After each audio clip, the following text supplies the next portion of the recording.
Congressman Pulong Duterte na siya rin pong kinatawan ng House of Representatives. Ito na, palabas na. Palabas na po ang ating pong Pangulong Duterte. At ito nga po,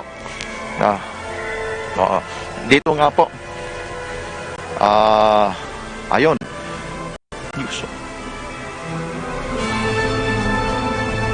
Okay, ito na po, ay patuloy na po, ay naglalakad na po ang ating pong Pangulong Duterte. Patungo po dito sa plenary hall. Ganun pa rin. Usual pa rin po ang ginawa pala. Doon pa rin po dadaan ang ating Pangulong Duterte. Dadaanan pa rin po niya at dito po papasok sa mismohong sentro pa rin po ng entrada ng plenary hall ng House of Representatives. At eventually po ay i-call to order na po ng dalawang kapulungan po ng Kongreso sa pamamagitan po ni na Senate President Tito Soto at the same time ang House Speaker po ng Lower House, Lord Alan Velasco. Ito po, kasama po ni Pangulong Duterte ay si Senator Bongo sa kanya pong kaliwang bahagi po at ang mga kinatawan po ng Presidential Security Group, PSG. Ito, on the way na po. Malapit na po. Konting antay na lamang po.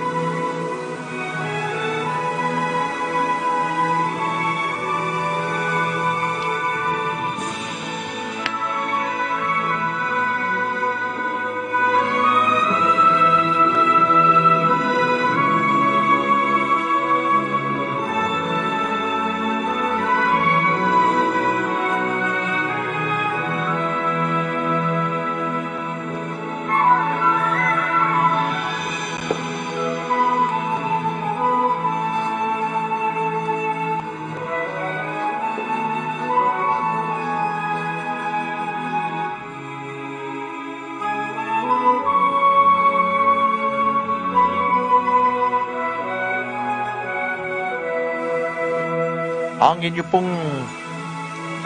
pong nakikita ngayon ay tinitingnan po ng Pangulong Duterte yung pong mga larawan na nakahilera po dyan sa gallery area po bago ho pumasok po ito ng plenary hall. Ayun. At unti-unti na po itong nakarating na po dito sa entrada. Ito.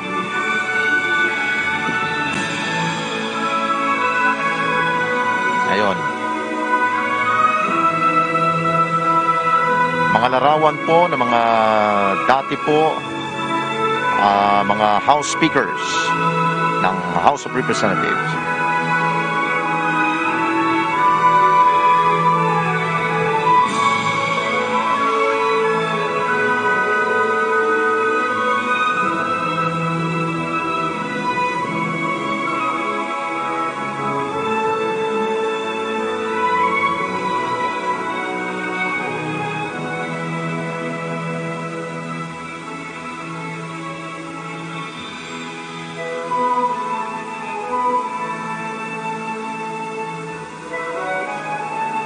Ito na ho, nakatungtong na po siya sa mismong entrada ho ng plenary hall ng ating po. At Rodrigo atin na po salubungin ng ating po Pangulong Duterte.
On the part of the Senate, the joint session is called to order.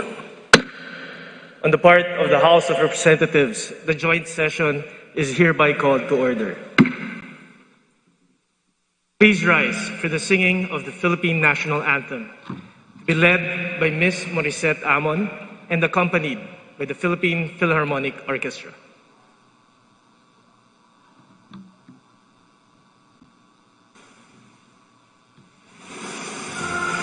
Pag-ibig, penas ng silanganan, alap ng puso, sa bibig mo'y buhay.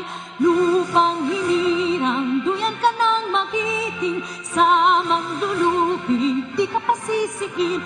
Sa dagat at bundok, sa simoy at sa langit mong pagka, may dilag ang tula at awit sa paglayang minamahal. Ang kisap ng watawat mo'y tagumpay na nagniningning, ang bituin at araw niya kailan kamay di magdidilim. Lupa ng araw ng walhating pagsinta, buhay langit sa piling mo. Aming ligaya dapat na'y mag-api, ang mamatay ng dahil sa'yo.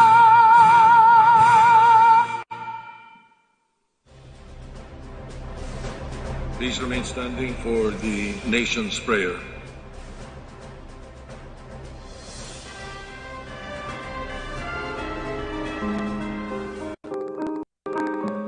Ama naming makapangyarihan sa lahat, narito po kami upang magpasalamat sa lahat ng biyayang binibigay mo po sa aming mayaman na kalikasan, mga kakayahan at tibay ng loob. Maraming salamat po. Basbasan mo po at gabayan ang aming mahal na inang bayan at ang aming mga leader na pangalagaan ang aming kinabukasan bilang susunod na henerasyon ng aming mahal na Pilipinas. Gabayan mo po kami sa harap ng pandemya at protektahan mo po kami. Ipakita mo po sa amin ang tamang daan upang malagpasan namin ito. At lahat ng mga darating pang sakuna, kalamidad o anumang hamon. Lahat ng ito ay tinatanggap namin bilang pagsubok lamang upang lalo kaming sumampalataya sa iyo. Naway matamo namin ang ganap na pagkakaisa bilang isang bayan. Turuan mo po kaming maging mapagkumbaba at laging unahin ang aming kapwa bago ang aming mga sarili, lalo na ang mga kapuspalad, mga dumaraing at ang mga nais na marinig, pati na rin ang mga kababayan naming naghahatid ng mahalagang serbisyo sa kapwa, maging dito sa Pilipinas o sa ibang bansa. Patatagin mo po sana kami bilang tao at bilang isang bayan na laging nananalig at naniniwalang hindi mo po kami pababayaan kailanman. Salamat Panginoon sa lahat ng iyong blessing sa amin. Ito po ang aming dasal. Amen.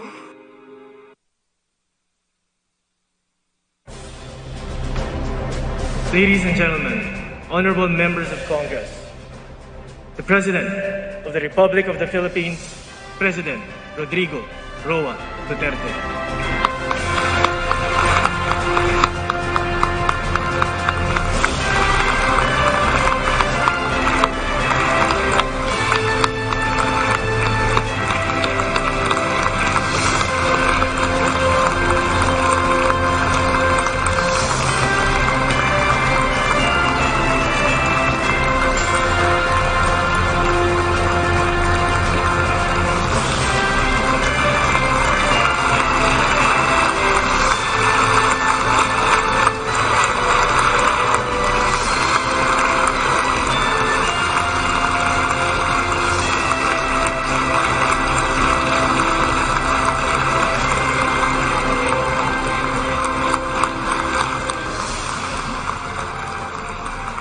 Kindly sit down. By far, this is the most beautiful SONA crowd that ever happened here. So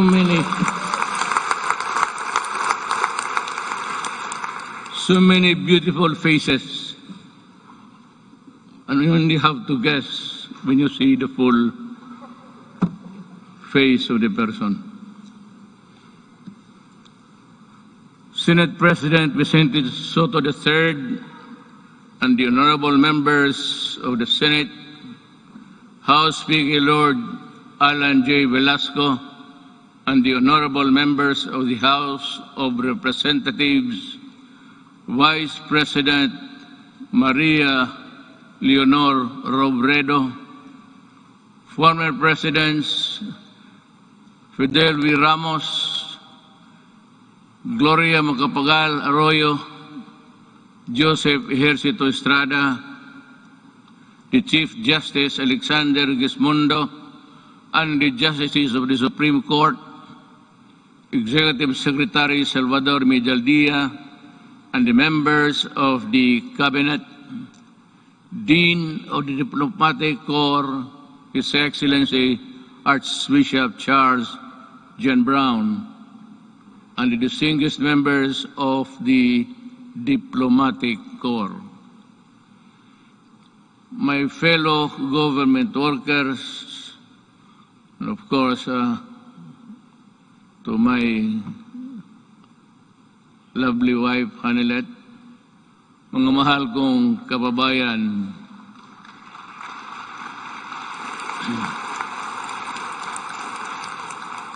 when I assumed the presidency 5 years ago, dominant in my mind were the dreams and visions of a better life for all Filipinos.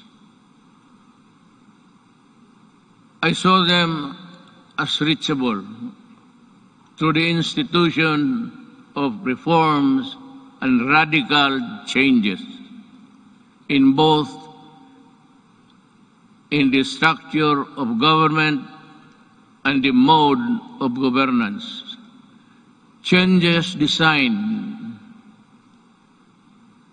responsibility, accountability, and all in consonance with the truth that the public office is a public trust. When I ran for the presidency, I just made fundamental processes, and strangely, you can count them by the fingers of your hand. I made those changes which I thought that was really, there was time and doable. To offer free education, it's there already. The universal health care, nandiyan na po. The fight against illegal drugs, criminality, and corruption, and the development structure, including free irrigation and other big-ticket projects, which I thought I did not have the funds to do it. But perchance, among others, they were done in my term. Today, as I approach my term, my end of my term, I have less visions, but more remembrances. But mine is not to rue or to second guess what might have been, but to bear and respond with the urgency of the unforeseen events as they unfold. Even before I took the oath of office, and everyone else, I suppose, knew the gravity of the enormity of the problems that the country was facing. And precisely because of that awareness, I was driven to hasten implementation of changes which I believe the country needed, keeping in mind that the Constitution afforded me only 6 years to make those changes happen. Making a difference within the constitutional time frame is what I was up against. But no one gets by legally without warming to the needle's eye of the constitutional imperatives. That is why I cajoled, I shielded, I pushed, and I tangled with men of wealth and influence who were oblivious to the angst and pleas of the weak and impoverished. And for that, I was pilloried to no end. But I did not succumb to the attacks, and neither did I allow criticisms, however intense, dampen my determination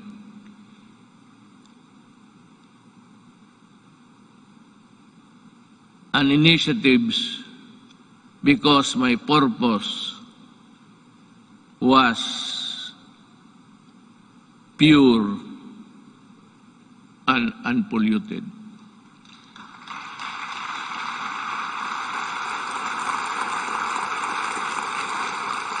While we were busy instituting reforms, the twin augurs of illegal drugs and corruption laid low for a while, only to resurface as still with us. And make no mistake about it, corruption is but another term of stealing people's money, dashing in its wake a nation's goals and aspirations. Due to the brilliant programs and excellent work of our economic managers and the extraordinary cooperation between the executive and legislative branches of government, our economy, with investor confidence, was poised to leapfrog from the company into the company of the world's fastest growing economies until COVID-19 pandemic stalled everything. Be that as it may, allow me this opportunity to extend my personal and the nation's gratitude to all those who selflessly gave their all in the fight against COVID-19, our health workers and other frontliners who risk their own safety.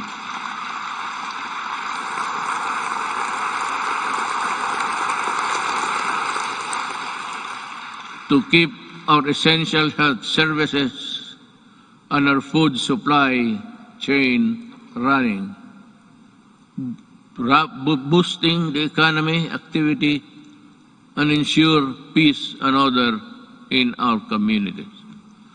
I would like also to extend my deepest appreciation for the generosity of the private sector who came to the government's aid in fighting COVID-19.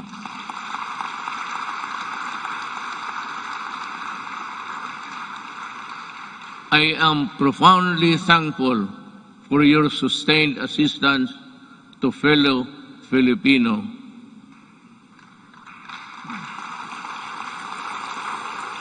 And amidst the same deleterious effect of the pandemic to our respective industries, let me assure you that the government is committed to assess the private sector to regain the commercial vibrance of the country prior to the pandemic.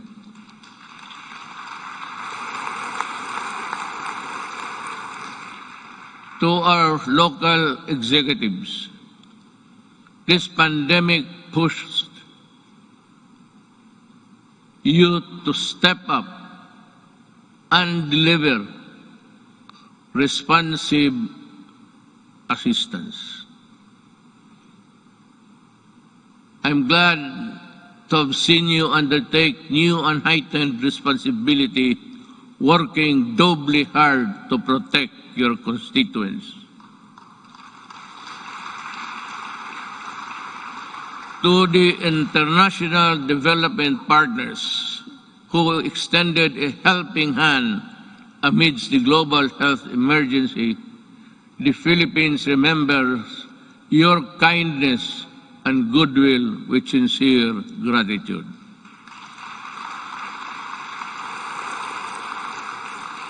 And to all of you who answered the call to protect one another by adhering to our nation's protocols, daghang salamat.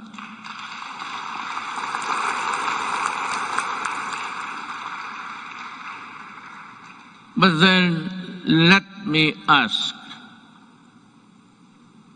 perhaps you and to myself, what exactly is the state of the nation today? In the light of the pandemic which has paralyzed business activities and crippled even the strongest world's economies. So, where do we go from here? Looking back to our accomplishments. In my first SONA, I laid down with utmost commitment and resolve the overall direction of my presidency. A comfortable life for all Filipinos anchored on a people-centered approach to development and governance. If I remember correctly,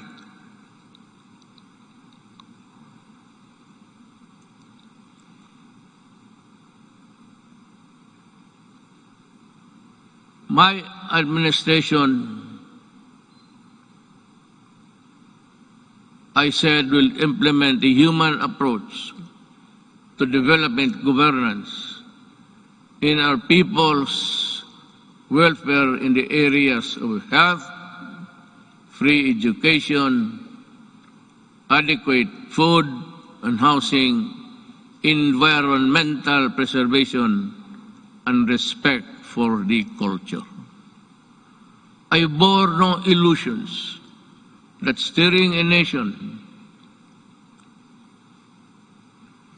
towards a comfortable life for every Filipino would be easy. Indeed, the past 5 years have truly been challenging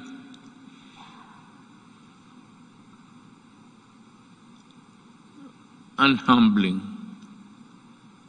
I stand here before you today bearing no conceit, but if there is one thing that I could be proud of, is that not once did I waver in doing the unpopular, even if it meant upholding the greatest good for the greatest number.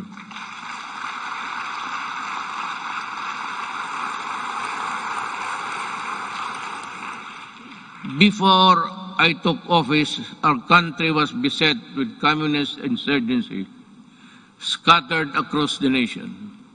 A separatist movement that sought to divide us on the basis of religion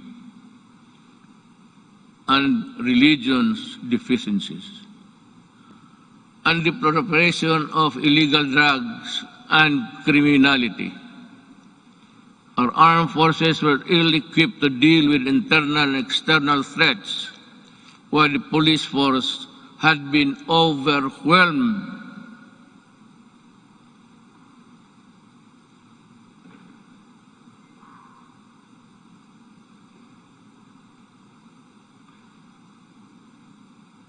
by criminality and the drug trade problem.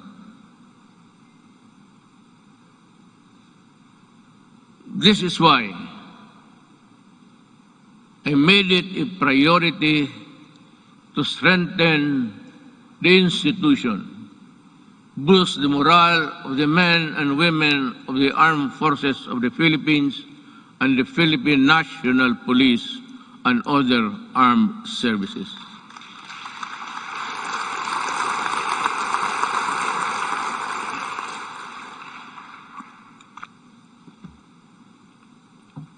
Again,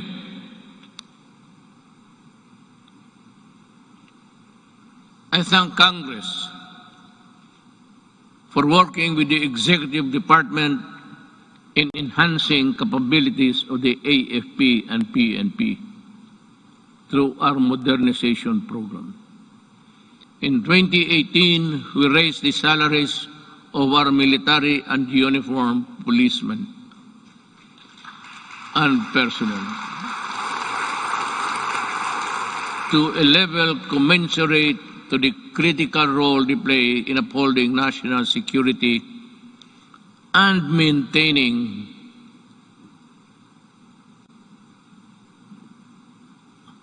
order. I am asking Congress to pass a unified system of separation, retirement, and pension of military and uniformed personnel to maintain government fiscal flexibility and provide adequate benefits and remuneration to our men and women in uniform. This shall apply only to the new entrants of the military and civil. Hindi ho lahat. Cannot be that we have to pay so many, even the salaries of the retired. They get a chunk of the big budget. And if we include the new entrants, the funds available for them would not be enough. It is also high time for us to pass a law providing free legal assistance to AFP and PNP officers, enlisted personnel.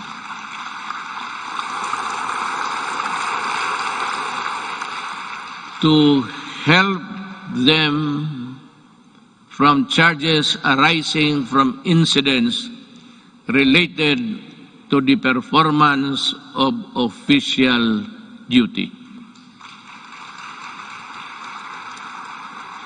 The continuous upgrading of our defense capability shall ensure that we shall uphold our territorial integrity and sovereignty from external and security threats. Among the new additions,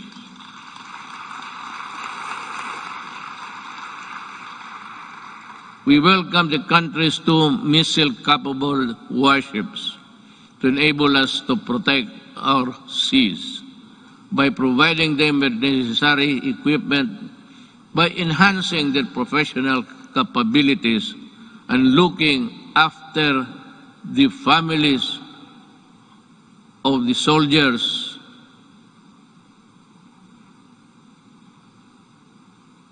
who would not be longer be in their company. We do not only strengthen our military and police institution, we also inspire them to serve this nation with the highest degree of loyalty and patriotism. We enable them to carry out their mandate to defeat all enemies of the state, whatever the cost. Indeed, I am proud of the accomplishments of our troops in securing our nation against all threats to our democratic institution.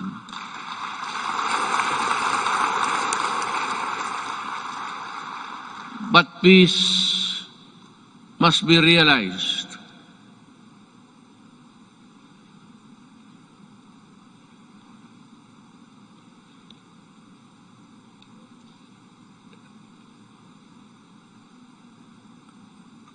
Peace and security is not only just a military concern. That is why we deviated from the traditional purely military approach in dealing with matters of national security. With the creation of the National Task Force to End Communist Armed Conflict, or NTF-LCAC, we have made great strides in addressing the root causes of this conflict by empowering our kababayans who have been used by the communists for so many decades. In our continuing effort to build state of safe and conflict-resilient barangays, we have worked towards the sustainable rehabilitation and development of communities where the communists used to operate. Through the NTF-LCAC, we invested in farm-to-market roads, school buildings, water and sanitation, health stations, and livelihood.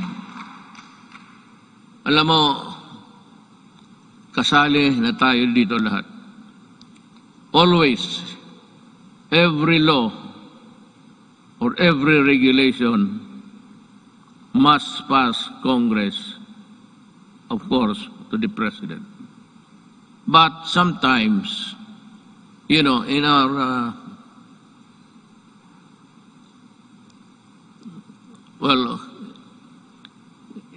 in the performance of our duties, we encounter the not so nice of confronting each other. But because of these interventions, more than 17 former communist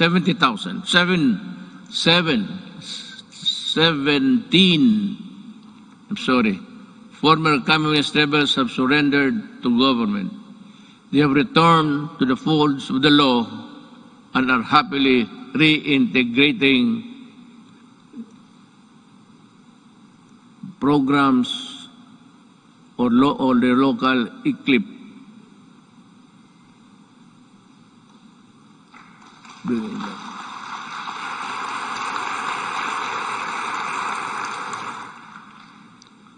It's either I am talking too fast or too slow, or the operator of this thing here is drowsy.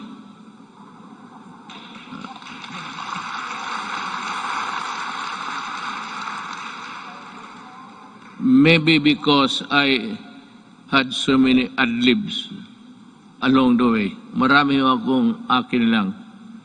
Kaya yung nahinto ako when I stop and I'm process something in the gray matter between my ears, hindi humahabol o hindi alam ng operator. Hindi bale, ma'am, mahal pa rin kita.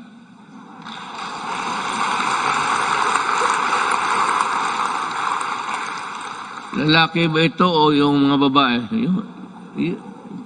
Kagabi yung mga babae, sila? Sabihin mo sa kanila, magipagkita ako maya. I will embrace them for their punctuality in operating this, this strange machine that gives you the speech.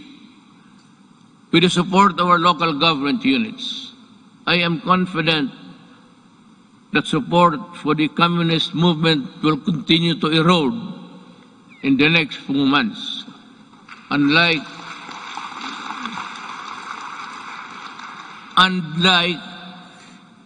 the decades-old Moro rebellion in Mindanao, we also bring an end to the armed struggle of the communists once and for all.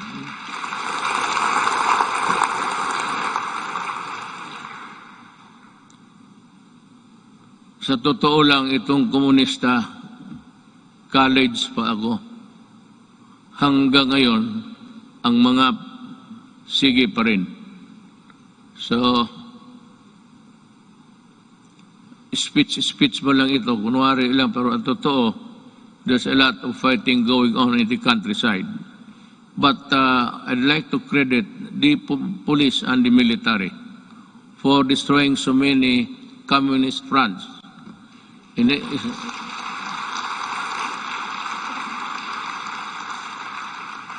think they have destroyed more than 15 apparatus or the fronts of the Communist Party of the Philippines. Alam mo, mag-istorya muna tayo sa taxation. I'd like to be frank with you. Everybody in this country are paying taxes to the communists. The Communist Party earns billions, but pass on a little to their fighting men who die for an ideology that is so rotten and corrupt. They themselves are pocketing the money, and their children are studying in Europe and in other places, which I think none of you here can finance such journey. Yan ang masakit dito. They collect taxes, support season in Netherlands, and they do nothing but bad-mouth government and mouth war dogmas and everything. Hindi na sila napagod. It's about 53 years in the making. And until today, the poor people are dying. The cadres, and most of them belonging to the indigenous tribes of our country, are fighting a losing battle between the communists and the government.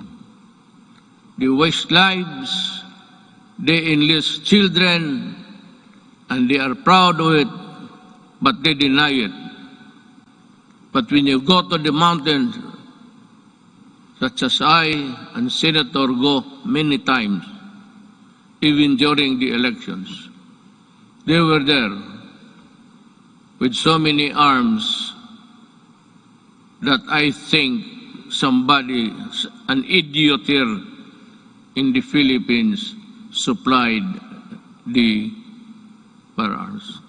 I'd like to ask Congress, especially Senator Bato, kindly dig on, because we have identified the person who imported the AK-47 into this country on the pretext of using it in the security, providing security and guards in business establishments and for those who can afford their home.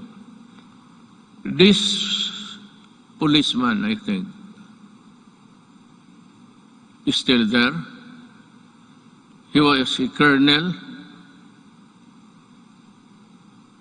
and she is still, walang nangyari. At maraming sundalong namatay dahil sa mga armas na pinasok nila dito sa Pilipinas. So that my orders to you, if you see them walking around, kindly shoot them dead. We will be happy. Anyway, you're already charged in the ICC together with me. So what is the problem of adding another one another idiot Filipino who has caused great damage to our country. Yan ho ang totoo dyan. At itong mga pulis, but let me go back in time. When I first said I will fight drugs in 6 months, I thought it was like in Davao. You can either coerce, intimidate, or bribe them, or give them money. I said, lumabas kayo ng Davao, doon kayo magkalat sa Luzon at sa ibang lugar. Huwag dito sa Davao. Naniniwala naman ang mga ulol at we were able to attain a sense of normalcy in the city.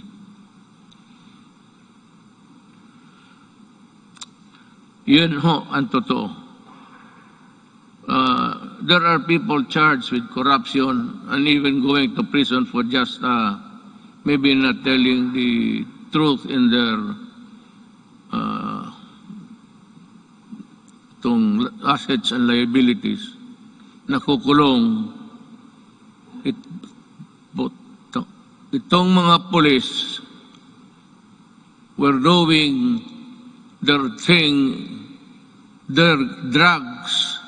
They were the manufacturers and they were the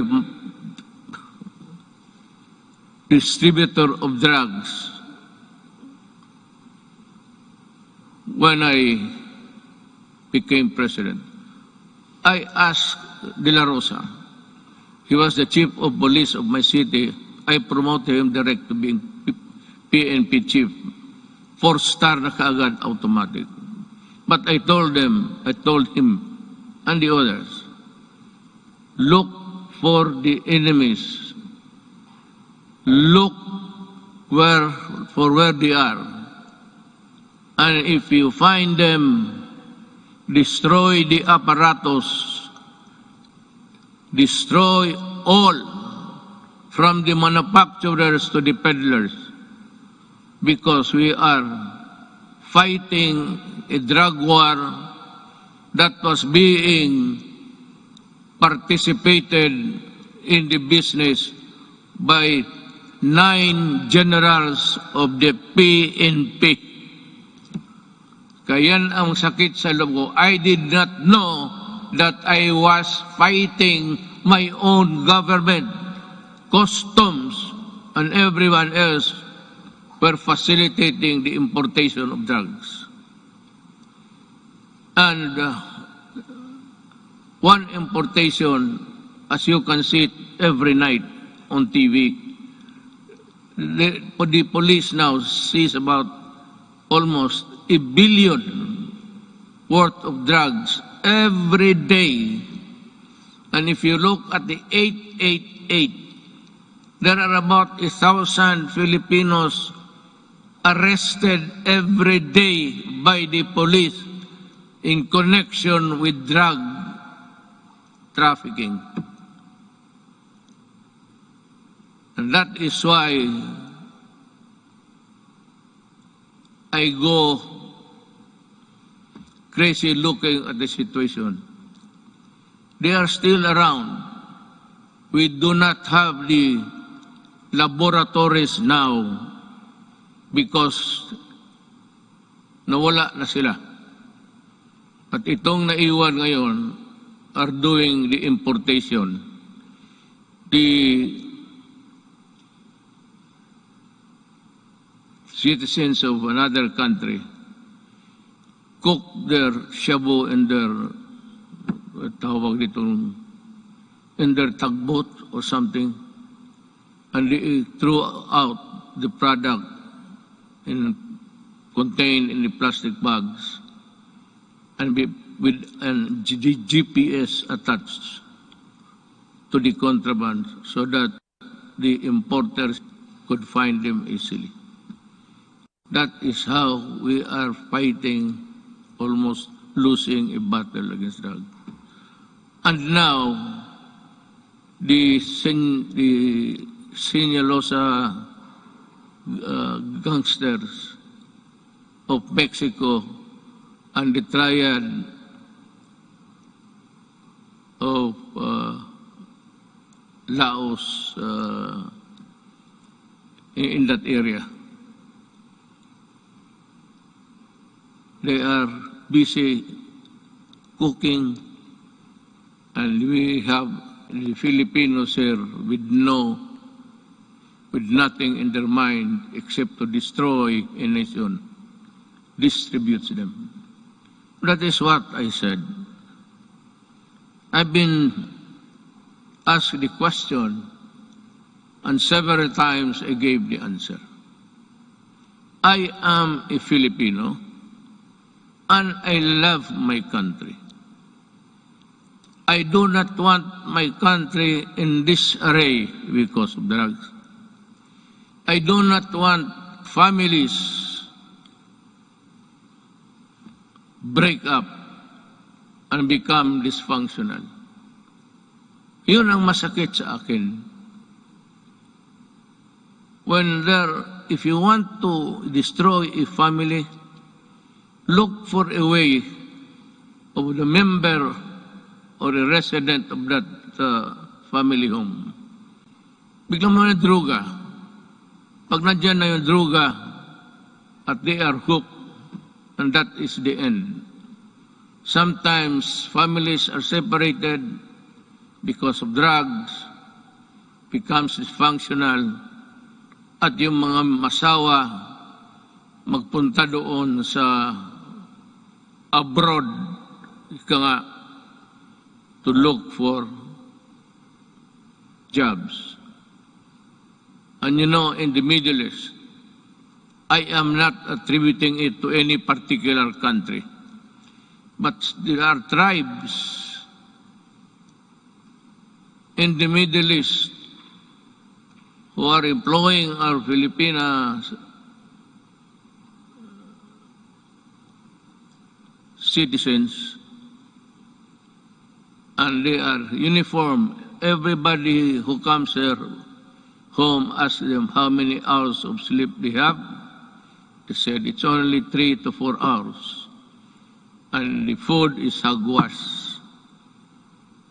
And the sacrifice, because they send money to the families back home, and thinking all the time that the money was spent usefully, only to realize when she comes home that that family has already dispersed to nowhere.